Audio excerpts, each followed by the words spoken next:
ना कछु तो गड़बड़ है। कहीं चोट लगने का तो प्रभाव ना है कि जे इतना सो रहा है।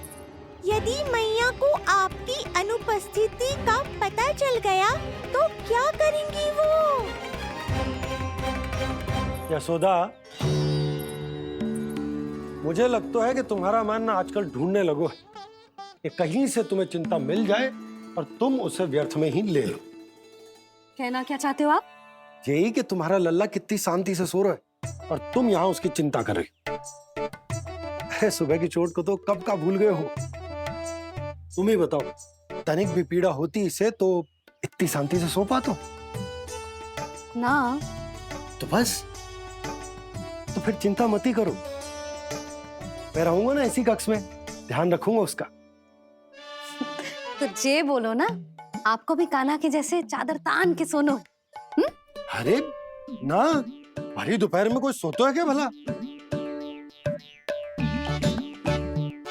पक्की बात? हाँ, पक्की बात। मैं लल्ला को ध्यान रखूंगा, तुम चिंता मत करो। हाँ हाँ हाँ ठीक है। वैसे भी मुझे बहुत कार्य है। इतना सारा माखन इकट्ठा होगा है, पुराना होने से पहले इन सब का घी निकालना है। जानकी कह रही थी आएगी सहायता करने, तो कहीं ना है। और भले ही मैया को पता ना भी चला हो, पर बाबा तो इस समय प्रतिदिन आपके साथ खेलते हैं। यदि उन्हें पता चल गया तो?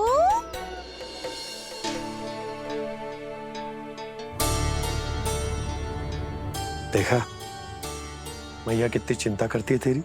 एक बार बाबा को पता चल गया तो फिर मैया को तो पता चलना ही है। उनसे अधिक देर तक छिपा नहीं पाएंगे बाबा।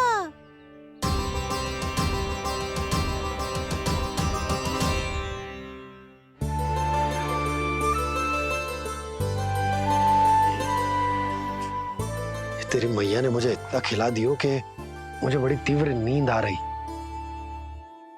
मैं यहीं तेरे साथ तनिक विश्राम कर लेता हूँ।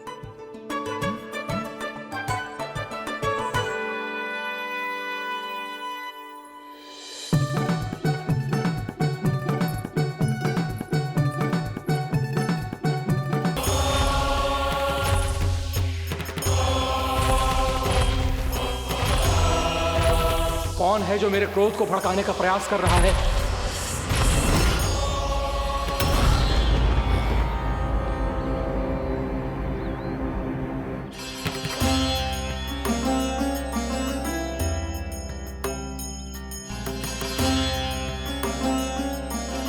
अभी क्या देखा मैंने? किसके पांव थे वो?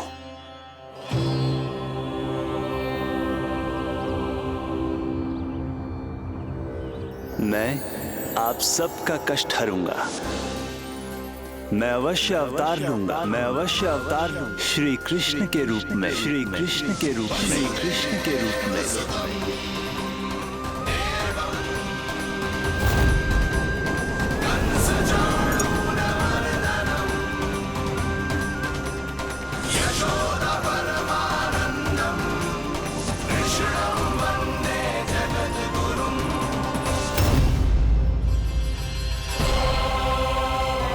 नहीं, नारायण चोरी नहीं कर सकते। अवश्य ये कोई पाखंडी है। यदि मेरा आभास सही है तो अब न ये मेरे क्रोध से बच पाएगा और न ही मेरे श्राप से। न ये मेरे क्रोध से बच पाएगा और न ही मेरे श्राप से। जानकी, जानकी को मैं ऐसी स्थिति में छोड़ के नहीं जा सकता। क्या हो गो? कछु तो बोल। कछु करना चाहिए मुझे, पर करूं तो क्या? वापस गया तो जानकी और कस्तूरी पकड़ लेगी और मैया के पास ले जाएगी। समय पे घर पे ना पहुंचा तो पकड़ा जाऊंगा। हे नारायण, अब आप ही कोई सहायता करो। जी क्या हो गया जानकी को?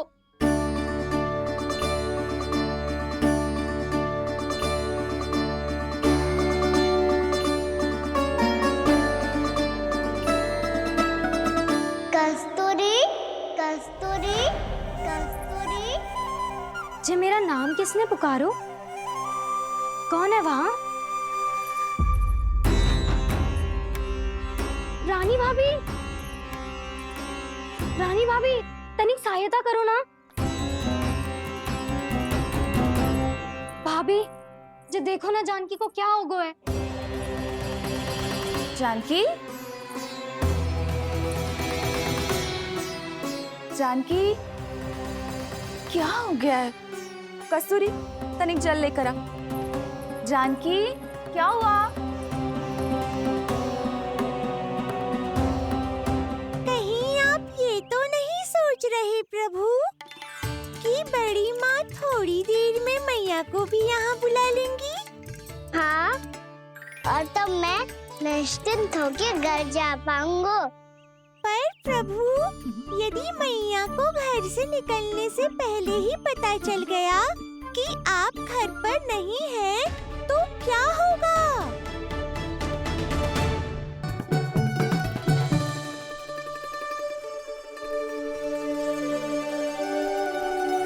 पता था मुझे यही होने वाला है। दोनों बाबा लल्ला आनंद से नींद लो, मुझे बहुत सारा कार्य करना है। चाहे बाबा को पहले पता चले या मैया को, आपके लिए तो दोनों ही स्थितियों में संकट है प्रभु।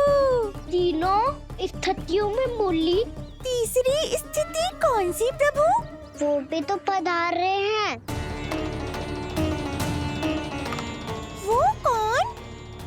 जगत विख्यात महर्षि, अत्यंत क्रोधित स्वभाव वाले। प्रभु,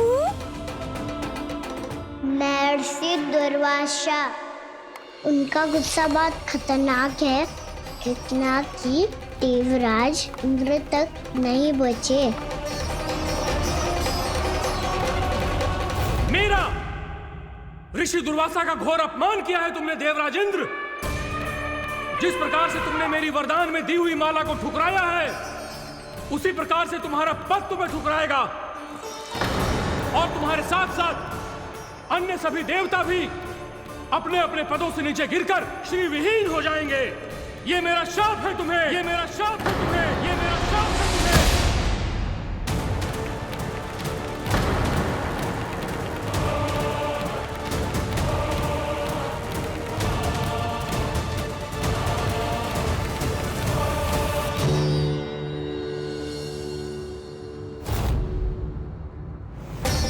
उनकी अर्धांगिनी को भी उनकी क्रोध का सामना करना पड़ा।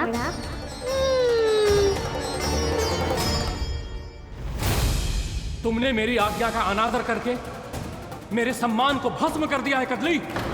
इसलिए मैं तुम्हें श्राप देता हूं कि तुम इसी क्षण भस्म के ढेर में बदल जाओगी।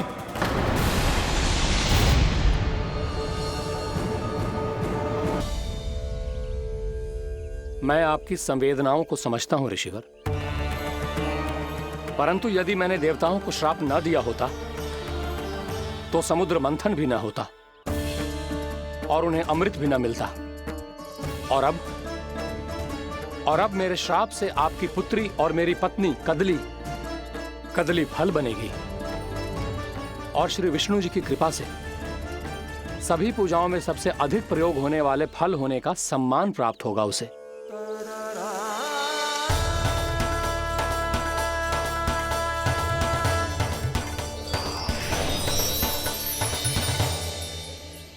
पर इससे आपके क्रोधी प्रवृत्ति को उचित नहीं ठहराया जा सकता।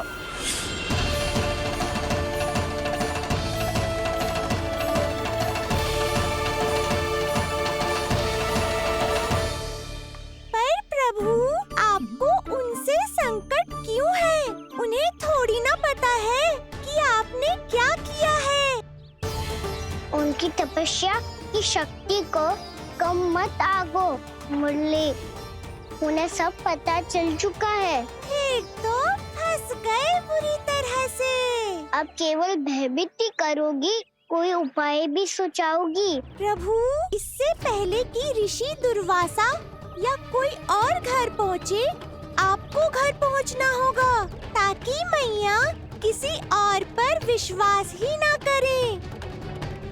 तो चलो फिर।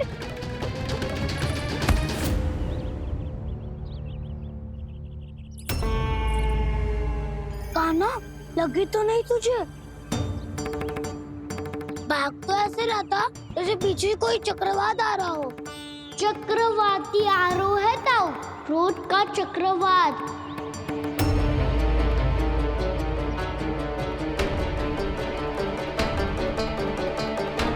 कैसे संभालूंगा मैं महर्षि दुर्वासा को? कान्हा, कहाँ खो गया? और ये माखन क्यों लगा है तेरे मुंह पे?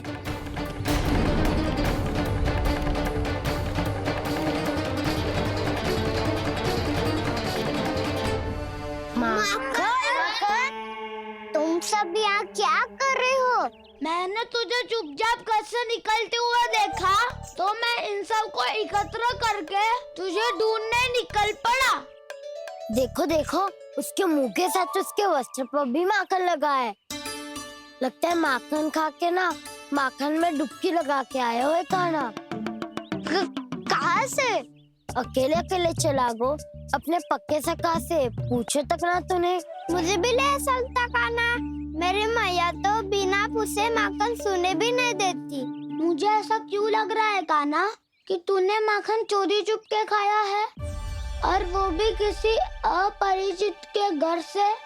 कान्हा, किसी अपरिचित घर से ना खायो। मैं तो जानकी के घर गया था चुपके माखन खाने। हैं? प्रभु, अपना भेद स्वयं ही बता दिया सबको।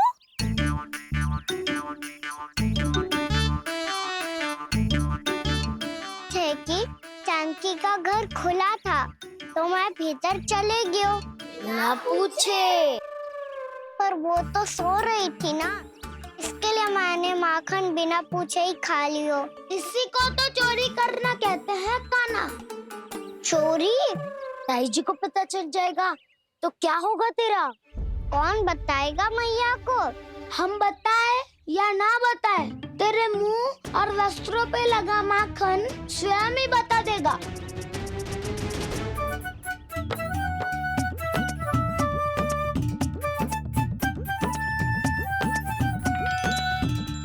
माखन तो आपके वस्त्रों पे भी लगा है दाऊ। ये तो तब लगा होगा जब तू मुझसे टकराया था। हाँ, मैया तो यही सोचेगी ना कि आप मेरे साथ ही थे। अब बताओ, कौन बताएगा मैया को? वसंता भी ने तो सुना है, ये बताएगा।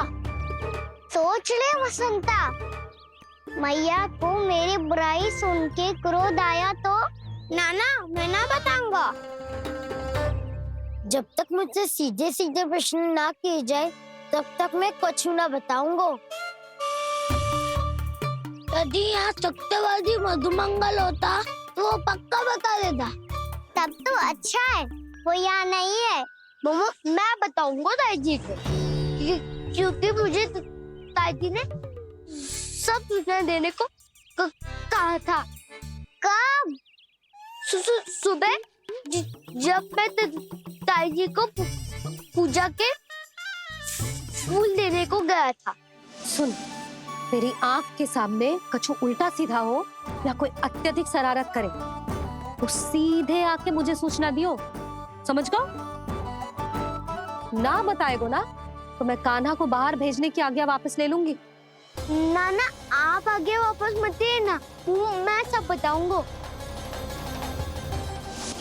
इसलिए आपको तो ताई जी को बताना पड़ेगा। अर्थात मैया ने आपको बाहर भेजने से पहले ही गुप्तचर की व्यवस्था कर ली थी। मैंने वचन दिया है। मेरी आंखों के सामने कुछ भी उल्टा सीधा हुआ तो मुझे सूचना देनी पड़ेगी। पर तेरी आंखों के सामने कुछ उल्टा सीधा हुआ ही ना।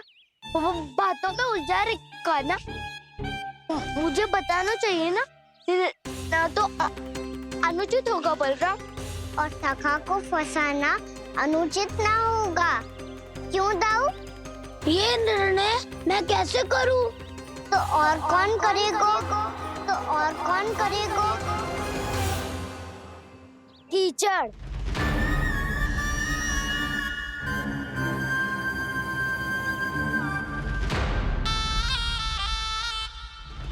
कीचड़ इन्हें कैसे करोगे? कान्हा और सीता माँ के बीच में कीचड़ फेंको प्रतियोगिता करते हैं। जो जीता सब उसी का ही साथ देंगे। बोलो, स्वीकार है? स्वीकार है। तो मुझे भी स्वीकार है। पर नियम क्या होंगे? जो पहले थक जाएगा उसको हारा हुआ माना जाएगा, या फिर जो 2 बार अपने विरोधी पर कीचड़ फेंक देगा वो जीत जाएगा।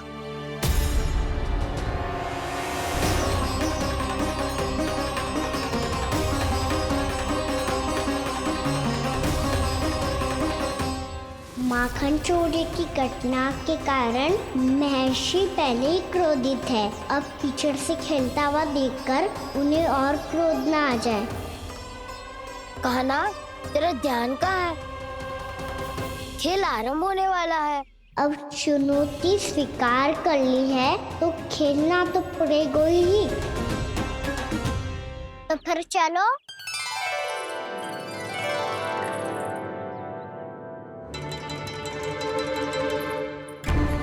अरे हटो हटो, तनिक धुआं तो जाने दो। को तनिक नजर उतार लूं मैं। अरे वैद्य जी उपलब्ध ना है, मथुरा गए हुए हैं। इसकी स्थिति का उपचार किसी वैद्य के पास भी ना होगा, पर मेरे पास है।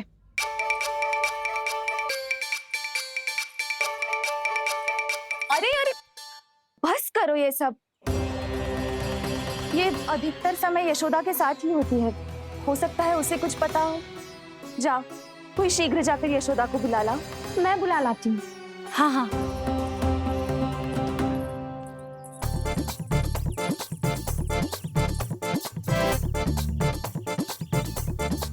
मैं ही बनूंगा निर्णायक। नाना, इसे ना बनना चाहिए। ये तो कान्हा के हाँ में हाँ मिलाता है। बलदाव को ही बनना चाहिए निर्णायक। हाँ हाँ, बलदाव को ही निर्णायक बनना चाहिए।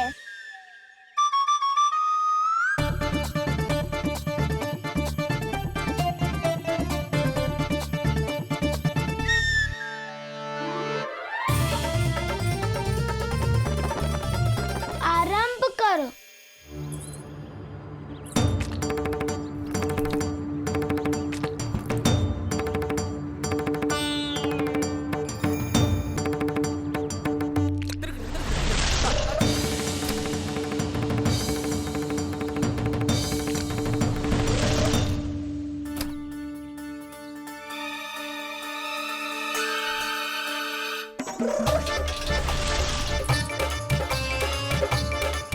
वाह, क्या सटीक लगता बेजार सीधा माने।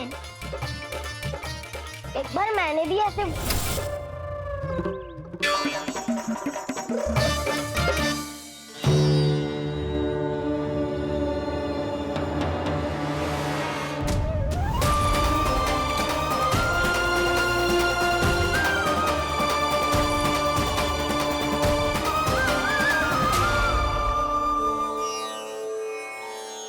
मैं बिल्कुल सही था। जो बालक सबके घरों से माखन चुराए, जो कीचड़ से खेले, वो नारायण का अवतार कदापि नहीं हो सकता। ये अवश्य कोई छलिया है जो कृष्ण होने का स्वांग कर रहा है। इसे इसके अपराध का बहुत कड़ा दंड दूंगा मैं। इसे इसके अपराध का बहुत कड़ा दंड दूंगा मैं। इसे इसके अपराध का बहुत कड़ा दंड दूंगा।